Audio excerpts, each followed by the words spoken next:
Hello and welcome to Newsroom. I'm your host, Chris, with the CHRILLCAST. And today, make sure you guys like, comment, subscribe. We got big stuff to talk about. Okay. This weekend's Xbox outage puts Microsoft's DRM back in the spotlight.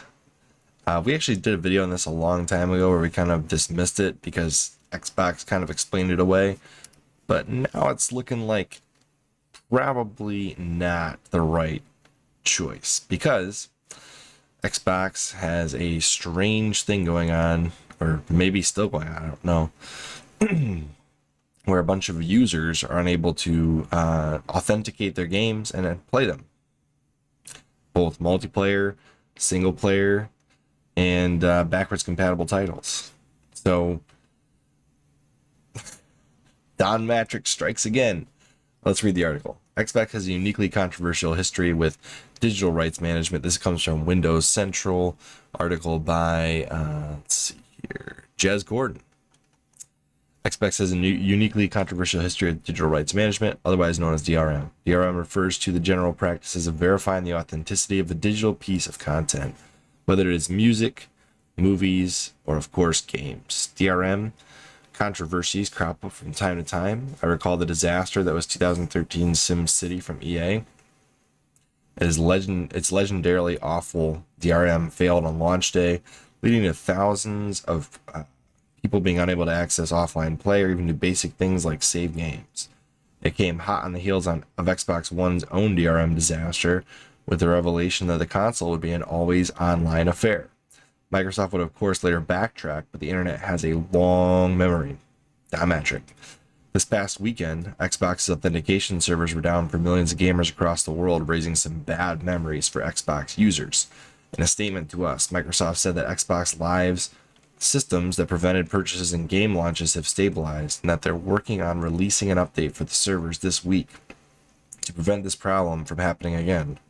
However, the specter of Xbox One's tumultuous launch era reared its head in the ensuing discourse.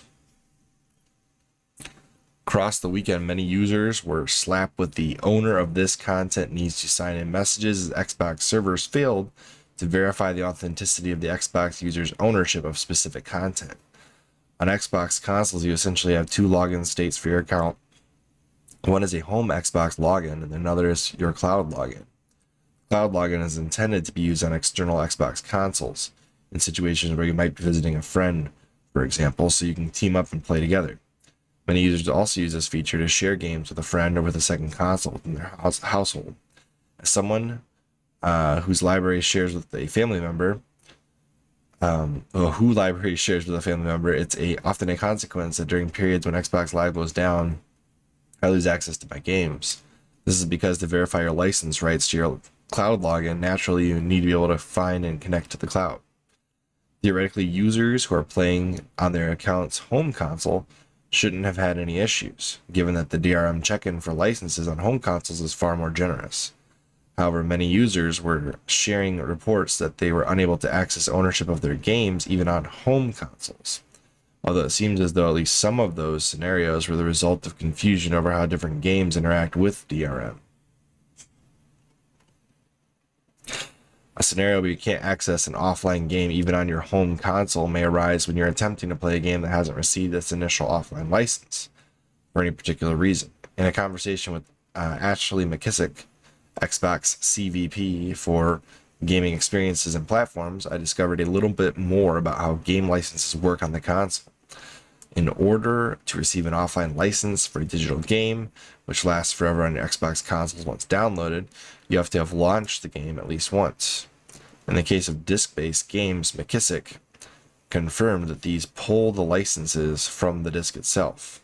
However, some users may have found that running backwards compatible Xbox One games on an Xbox Series X or S may still have failed to launch from the disc during this outage, since they need to pull down some compatibility settings on the first load. It certainly wasn't the case that Microsoft intentionally attempted to pull access to offline games on your home consoles, and for conspiracy theorists, I also confirmed that it wasn't Fortnite hitting Xbox Cloud Gaming that brought the servers down either. Don't know what that's all about. Regardless, confusion over these systems and inconsistencies may arise, become a major talking point in the Xbox community over the weekend. It all puts a spotlight on scenarios where access to authentication servers, for whatever reason, might not be possible. Without DRM, an Xbox One owner would theoretically be able to download the hundreds of games on Game Pass, and EA playing using a $1 trial, disconnect their console, and have them forever without paying for it. For example, DRM obviously has some merits for verifying digital ownership and file integrity. There's also an obvious point where DRM negatively impacts a paying user's experience, as we saw this past weekend. DRM remains a contentious topic in general, as pertains to Xbox. You have the fact the consoles need an initial online connection to set up. And there's the fact that many discs only contain a license for a game in the post Steam age, lacking the files to fully run the game without the internet. Opponents of DRM lament the fact that licensed servers shut down in some theoretical distant future. All of that content will become inaccessible. I'm personally of the opinion that Microsoft's global Azure server array will not only outlast any domestic collection of disks, but also probably the lifespan of every human alive today. That said, I'm also an advocate for anyone who wants to physically own these disks and content without internet access. Indeed, any scenario where offline games on your home console, digital or disk-based, could ever become inaccessible owing to DRM isn't acceptable in my view, nor mine either. And indeed, it was confirmed to me that the instability to play offline games on your home console is not intentional and merely the result of the server problems that Microsoft is working to patch. Still not acceptable. Microsoft's own support pages describe how to play games offline. After all, there was undoubtedly confusion and inconsistency about how some games offer licenses and can potentially get stuck in an unverified state. Cutting through the conflicting reports and licensing models that could create these situations has been complex, to say the least. Quite clearly, I think there's room to streamline here, and it's becoming important to do so in a world where digital-only consoles like the Xbox Series S are becoming more common. Microsoft is one of the few big platform holders that seem to actively care about software preservation, unlike Sony and Nintendo. Just this past week, they open-sourced 3D Movie Maker from Windows 95 and have done more to bring forward and enhance past-gen games than any other company. Windows itself is the ultimate backwards compatibility engine with the capability to run decades-old games from the 80s or even earlier without issue. However, it's rational to be skeptical of any megacorp when so many of them have shown that they're more than willing to degrade the user experience in the name of profit. There's no guarantee that Microsoft of the future will care about game preservation or even gaming. The abundance of uncertainty in the tech industry precludes trust. Competing megacorp Apple has been criticized for removing iOS games for the crime of not receiving an update for 2 years. While I trust Microsoft to not behave this way, the idea of a tech entity deciding on a whim to remove access to content is certainly not without precedent. Whether you trust platform holders or not, DRM on consoles is ripe for a bit of modernization. Steam already allows up to 10 users across 10 authorized PCs to libraries share at a system level, which is far more user-friendly than what console platforms are offering today, although it comes at the cost of being able to resell any of those games. Ironically, Microsoft was planning to offer this functionality with the launch version of the Xbox One in 2013. Alongside the ability to resell games at participating retailers, consumers at large rejected it because the simplicity of physical ownership is an embedded part of the console tradition. Almost a decade later, console platforms are skirting this strange concoction of license provisions and dual entitlement that grows increasingly confusing in a subscription-oriented digital-first world. Couldn't we make it better somehow? I would definitely agree. The article goes on a little bit more here. DRM is a dirty word, but I don't think it's unreasonable for game developers to want to verify that users actually paid for the content they receive. Either way, the systems we have in place today are evidently opaque. When things are all working as they should be, Xbox's DRM pings are something that happens in the background without any knowledge to the user, containing only a few bytes of data. When things aren't working as they should be, it seems like we end up in a world where we don't know what games we'll actually have access to, as rare as disruption can be on Microsoft's end. At the very least, it would be nice if Xbox consoles could present some of that information to users at an OS level in the future. It would also be nice if the license could come down with the initial download without the launch requirement. Funnily enough, in Xbox Engineer Reset era, said a year ago that Microsoft could do a bit more on their end to clear up confusion when these situations arise. We, Xbox, need to improve our on-console error messaging. The very generic and unclear error messaging clearly adds confusion and can lead to the mistrust of the system. There's actually an effort internally to revamp licensing-related error messaging, and I will ensure that this feedback is heard internally and continue driving the effort. Some error phrasing has changed, but perhaps it hasn't quite gone far enough as of yet. I'd like to know what policies Microsoft might enact in a far-flung distant future scenario where Xbox is shut down by an incredibly mean future cyborg quintillionaire tech CEO, or what if some kind of asteroid shower wipes out the surface of the Earth, forcing us all to live underground with offline-only consoles. I think you're not worried about gaming at that point.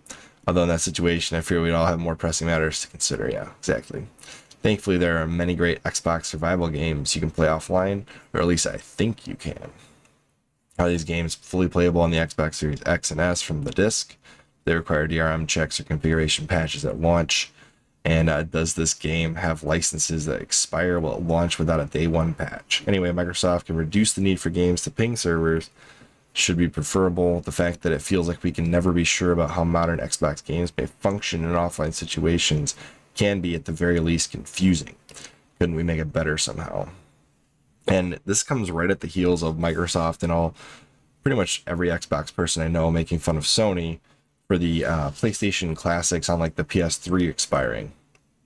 So like clearly none of these companies are immune to DRM related issues, regardless of the platform or the generation.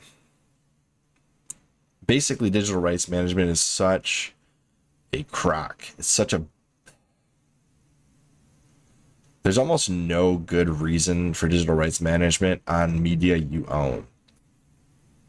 Like, I get it. They don't want you to steal from them. I get that. But once it's downloaded and verified to your Xbox one time, that should be it. I mean, unless you're doing Game Pass, I could see Game Pass games requiring a DRM check. That makes sense to me. But why would my disc or digital download ever require any DRM checks in the future? That should be just a no-brainer. And a download of the game, yeah, I agree. Boot up. We shouldn't need to boot a game up for the DRM to be correct. I'm so sick and tired of digital rights management. Don Matrick really screwed the industry with this one. And now we're all living through it next gen, which we all predicted. We all pretty much expected that even though there was all this backlash from all the people that disliked what Don Matrick had to say, we'd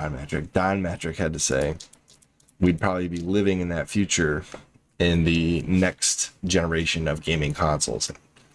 Here we are, folks. We're all living through the DRM nightmare that none of us wanted back in 2013 when the Xbox One was originally revealed by Mr. Don Matrick, and we all found out about DRM related policies they were planning to bring out. So